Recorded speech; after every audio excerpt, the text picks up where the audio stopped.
Welcome to Building Ancient Egypt. Constructed with bricks made of mud, most ancient Egyptian buildings were not permanent. Only religious temples and funerary monuments were meant to stand the ravages of time. For these very important structures, Egyptians used limestone, sandstone, and harder materials, such as granite, quartzite, and travertine.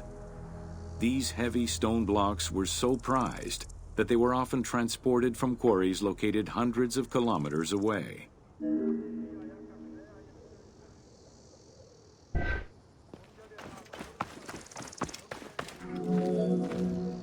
Limestone was common and easy to extract from quarries on the east bank of the Nile. This particular limestone had marine fossils in it, however, preventing it from being easily decorated and polished. Used as the main building material, the structure would then be finished with a finer limestone that was polished smooth and decorated as needed. Limestone was used for the building of the first pyramids and for most of the religious buildings of the Old and Middle Kingdoms.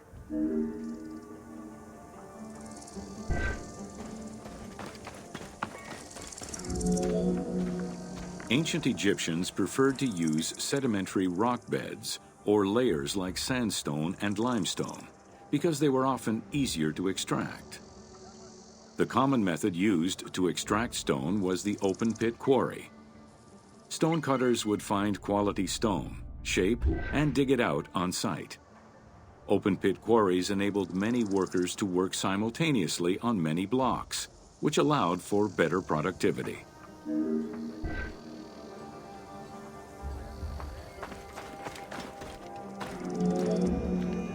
Workers would draw a large grid directly on the stone's surface, taking care to leave a space between the blocks.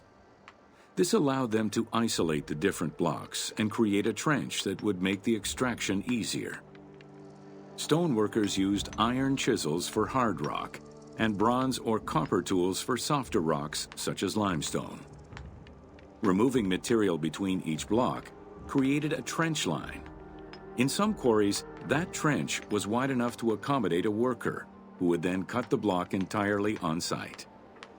For harder rocks like granite, workers cut a series of holes and hammered wooden wedges into them. They then soaked the wood until it swelled and caused the rock to split.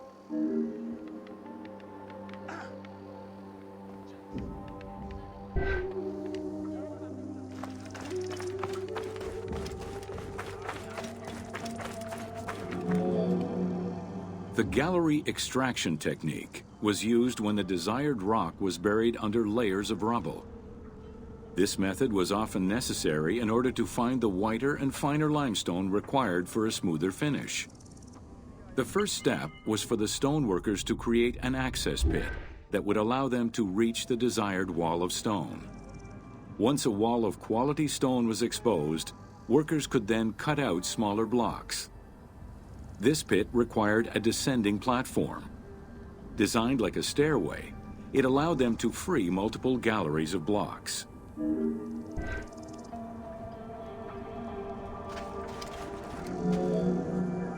To cut the stone, they created a longitudinal kerf or slit, and then cut the rock at a 90-degree angle. The lower side was determined along the geological layers or by using a horizontal cut. Wooden wedges were inserted in the rock and hammered in. Shock waves were then generated using hammers, fracturing the blocks at the seam.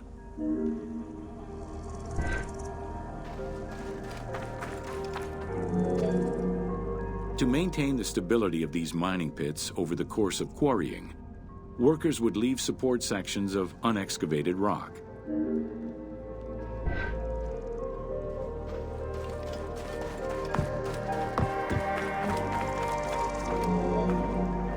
In every quarry, dedicated shrines were established to offer protection for the workers.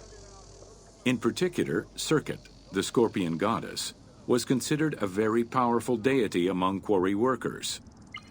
Every mine and quarry of ancient Egypt included a scorpion charmer who was said to use magical powers to ward off the dangerous insects and keep the workers safe.